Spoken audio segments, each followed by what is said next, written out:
Assalamualaikum warahmatullahi wabarakatuh. Perkenalkan, kami dari kelompok 4 ingin mempresentasikan tentang kompensasi mata kuliah manajemen kinerja, strategi dan operasional. Perkenalkan, nama saya Nur Haida sebagai moderator. Saya Wina Bila Tarwin. Saya Maya Melisa. Saya Aanur Sana. Saya MPG sebagai materi. Baik, kami dari kelompok 4 ingin mempresentasikan tentang materi kompensasi mata kuliah manajemen kinerja, strategi dan operasional yang akan dibawakan oleh kepada MKV di persilakan. Baik, terima kasih moderator. Di sini saya akan menjelaskan tentang kompensasi. Kompensasi dapat didefinisikan sebagai setiap bentuk penghargaan yang diberikan kepada karyawan sebagai balas jasa atas kontribusi yang mereka berikan kepada organisasi secara umum. Kompensasi diberikan untuk yang pertama, menarik karyawan yang ahli masuk ke dalam organisasi. Yang kedua, mendorong karyawan untuk berprestasi tinggi. Dan yang ketiga, mempertahankan karyawan yang produktif dan berkualitas agar tetap setia. Next. Tujuan kompensasi. Yang pertama, memperoleh SDM yang berkualitas. Yang kedua, mempertahankan karyawan yang ada. Yang ketiga, menjamin keadilan. Dan yang terakhir, penghargaan terhadap perilaku yang diinginkan. Next. Yang kelima, mengendalikan biaya. Yang keenam, mengikuti aturan hukum. Yang ketujuh, memfasilitasi pekerjaan. Yang kedelapan, meningkatkan efisiensi administrasi. Jenis kompensasi. Pada dasarnya kompensasi dapat dibagi ke dalam kedua kelompok, yaitu kompensasi finansial dan kompensasi bukan finansial. Kompensasi finansial, yang pertama gaji, yaitu imbalan finansial yang dibayarkan kepada karyawan secara teratur seperti tahunan, catur bulan, bulanan, atau mingguan. Yang kedua, upah. Upah merupakan imbalan finansial langsung yang dibayarkan kepada para pekerja berdasarkan jam kerja, jumlah barang yang dihasilkan, atau banyaknya pelayanan yang diberikan. Yang ketiga, insentif atau upah merupakan imbalan langsung yang dibayarkan kepada karyawan karena kinerja melebihi standar yang ditentukan. Yang keempat, kompensasi tidak langsung atau fringe benefit merupakan kompensasi tambahan yang diberikan berdasarkan kebijaksanaan perusahaan terhadap semua karyawan dalam usaha meningkatkan kesejahteraan para karyawan. Contohnya seperti asuransi kesehatan, asuransi jiwa, dan bantuan perumahan. Kompensasi non finansial. Kompensasi non finansial adalah imbalan yang sifatnya bisa memberikan kenyamanan, rasa senang, dan kepuasan melalui hal-hal non material. Contohnya kompensasi non finansial seperti yaitu lokasi dan jam kerja yang fleksibel, penghargaan atau apresiasi, kenaikan jabatan, dan kebijakan cuti. Aspek kompensasi. Kompensasi dapat dibagi menjadi dua aspek, yaitu kompensasi langsung dan tidak langsung. Kompensasi langsung adalah kompensasi yang diberikan langsung berhubungan dengan hasil kerja karyawan yang bersangkutan seperti gaji, upah, dan insentif. Sedangkan kompensasi tidak langsung merupakan kompensasi tambahan yang diberikan berdasarkan kebijakan perusahaan terhadap semua karyawan dalam usaha meningkatkan kesejahteraan para karyawan. Next. Asas kompensasi. Ada 4, yaitu yang pertama keefektifan kompensasi, yang kedua keadilan internal, ketiga keadilan eksternal, dan yang terakhir keadilan sesama karyawan. Faktor yang mempengaruhi kompensasi.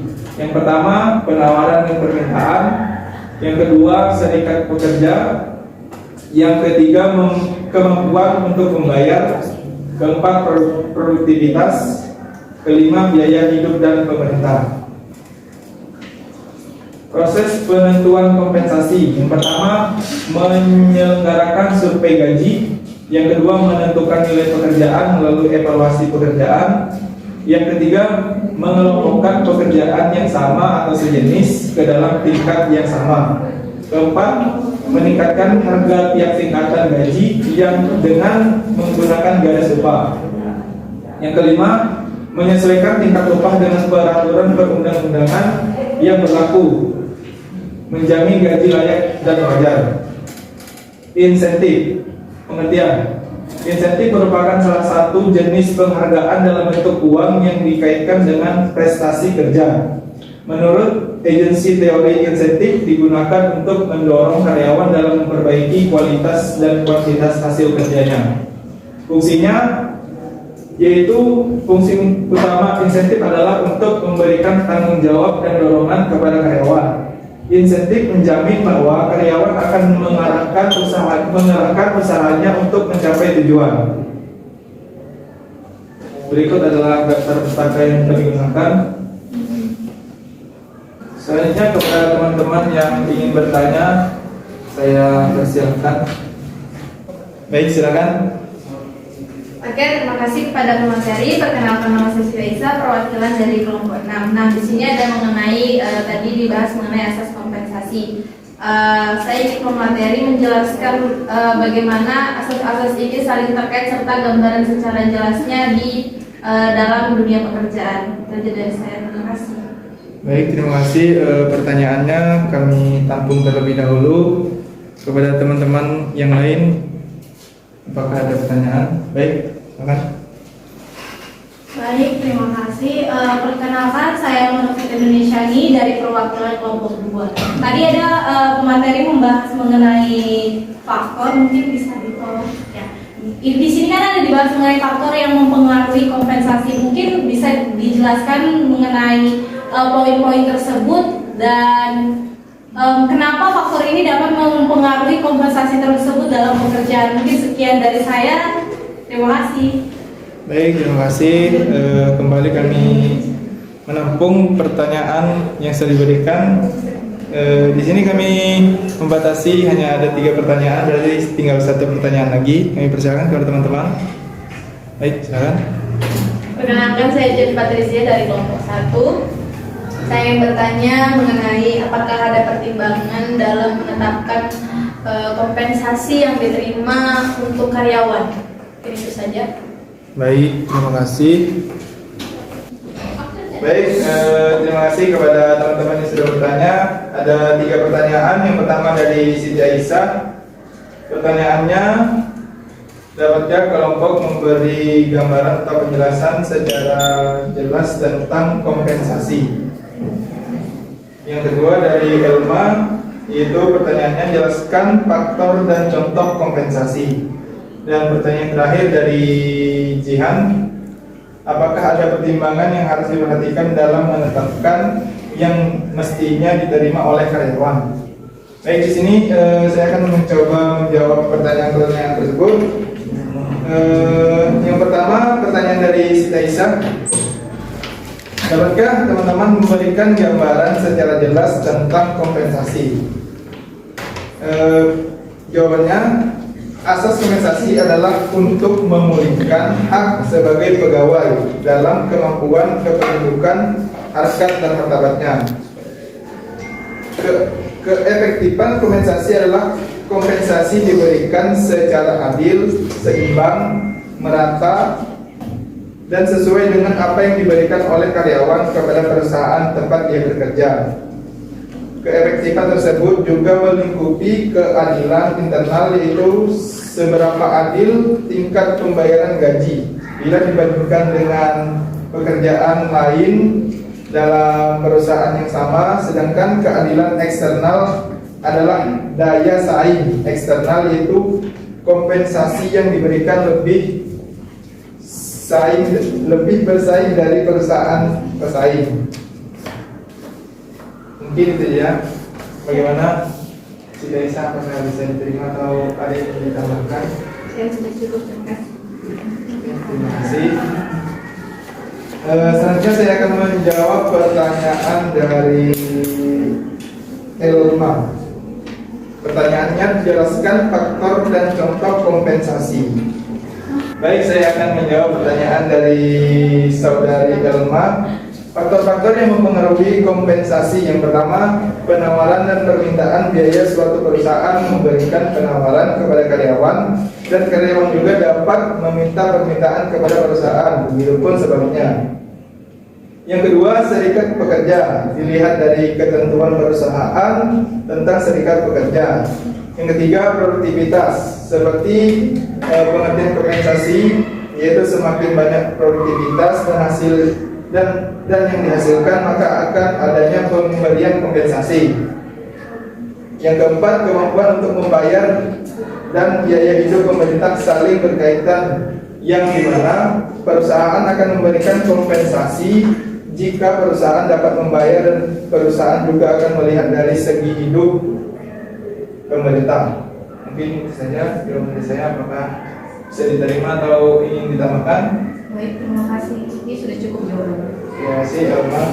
Baik, saya akan melanjutkan pertanyaan yang terakhir. Pertanyaan dari saudari Jihan. Pertanyaannya, apakah ada pertimbangan yang harus diperhatikan dalam menetapkan yang mestinya diterima oleh karyawan? Jawabannya, yang pertama kita melihat dari kapasitas perusahaan. Kapasitas perusahaan diartikan sebagai kemampuan perusahaan secara finansial untuk memberikan gaji atau kompensasi. Yang selanjutnya, produktivitas karyawan.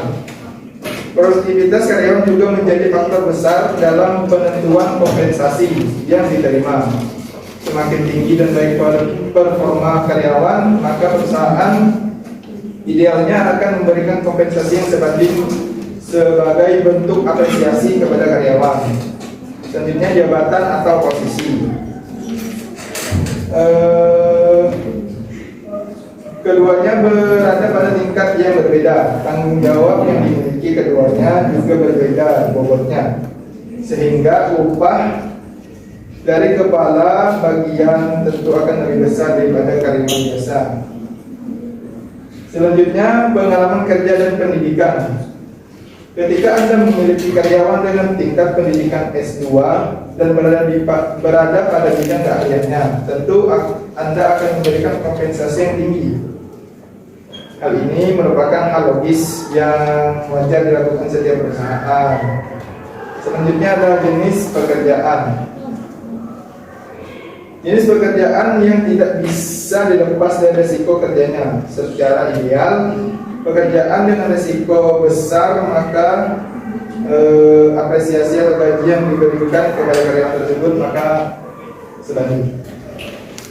Selanjutnya ada biaya hidup. Beban biaya hidup pada suatu daerah akan menentukan besar gaji yang diterima. Mungkin itu saja jawaban dari saya. Bagaimana Jihan, apakah bisa diterima atau ingin ditambahkan? Terima kasih, saya sudah paham mengenai pertimbangannya. Terima kasih. Baik, terima kasih. Selanjutnya saya serahkan kepada moderator. Baik, itu saja presentasi dari kelompok 4. Apabila ada kesalahan mohon dimaafkan. Wassalamualaikum warahmatullahi wabarakatuh. Waalaikumsalam.